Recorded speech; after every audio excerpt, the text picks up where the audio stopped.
அடுத்த 10 நாளில் பதவி ஏற்பு. அண்ணாமலைக்கு என்ன பொறுப்பு? டெல்லியில் இருந்து வெளியான பட்டியல். பாஜக தேசிய தலைவர் அறிவிப்பு இன்னும் தாமதமாகிக் கொண்டே இருக்கிறது. பாஜக தேசிய தலைவராக இருக்கும் ஜே.பி. நட்டாவின் பதவிக்காலம் முடிந்து சுமார் 1.5 வருடங்கள் ஆன நிலையில் தொடர்ந்து அடுத்த தலைவரை தேர்ந்தெடுப்பதில் காலதாமதமாகி வருகிறது. குறிப்பாக RSSக்கும் பாஜகவில் இருக்கும் சில முக்கிய தலைவர்களுக்கும் இடையிலான பேச்சுவார்த்தை சுமூக முடிவை எட்டாத நிலையில் ஜே.பி. நட்டா தேசிய தலைவராக தொடர்ந்து கொண்டே இருக்கிறார்.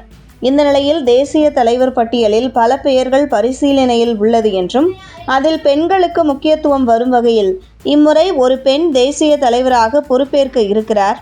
அதில் ஒரு தமிழகத்தை சார்ந்த பெண் தேசிய தலைவராக பொறுப்பேற்கிறார் என்கிற செய்திகள் குறித்து டெல்லி வட்டாரத்தில் நாம் விசாரித்த போது அதற்கான வாய்ப்பு 1% கூட இல்லை என்றும் இது திட்டமிட்டு பரப்பப்பட்ட வதந்தி என்பதை உறுதிப்படுத்தியது டெல்லி வட்டாரங்கள்.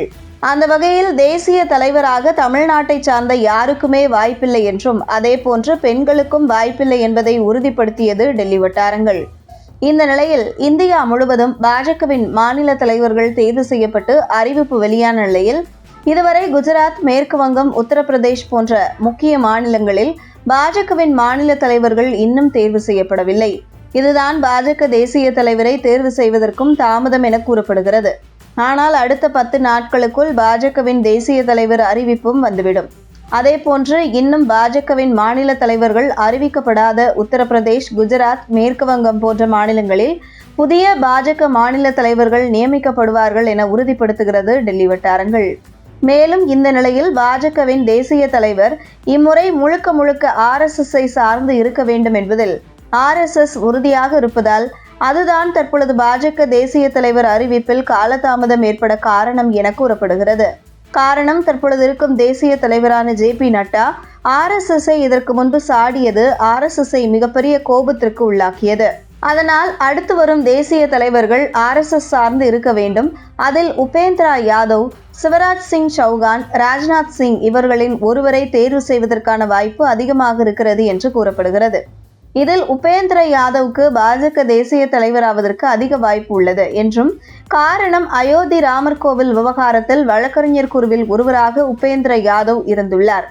மேலும் RSSல் நீண்ட நாட்கள் பயணித்தவர் என்றும் அதே நேரத்தில் பிரதமர் மோடி மற்றும் அமித்ஷாவுடன் இணக்கமாக இருக்கக்கூடியவர் என்றும் கூறப்படுவதால் உபேந்திர யாதவுக்கு வாய்ப்பு அதிகமாக இருக்கிறது என கூறப்படுகிறது. இந்த நிலையில் பாஜகவின் முன்னாள் மாநில தலைவர் அண்ணாமலைக்கு தேசிய அளவில் முக்கிய பொறுப்பு வழங்கப்படும் என அமித்ஷா ஏற்கனவே உறுதியளித்த நிலையில் தற்பொழுது தேசிய தலைவர் மாற்றம் விரைவில் நடக்க இருக்கும் நிலையில் ஜூலை மாத இறுதிக்குள் பாஜகவின் தேசிய நிர்வாக பட்டியல் வெளியாக இருக்கிறது. அந்த பட்டியலில் அண்ணாமலை பெயரும் இடம்பெற்றிருப்பதாக டெல்லி வட்டாரங்கள் உறுதிப்படுத்துகிறது. அதில் பாஜகவின் தேசிய பொதுச் செயலாளராக அண்ணாமலை வருவதற்கான வாய்ப்புகள் மிக பிரகாசமாக இருப்பதாக டெல்லி வட்டாரங்கள் உறுதிப்படுத்துகிறது.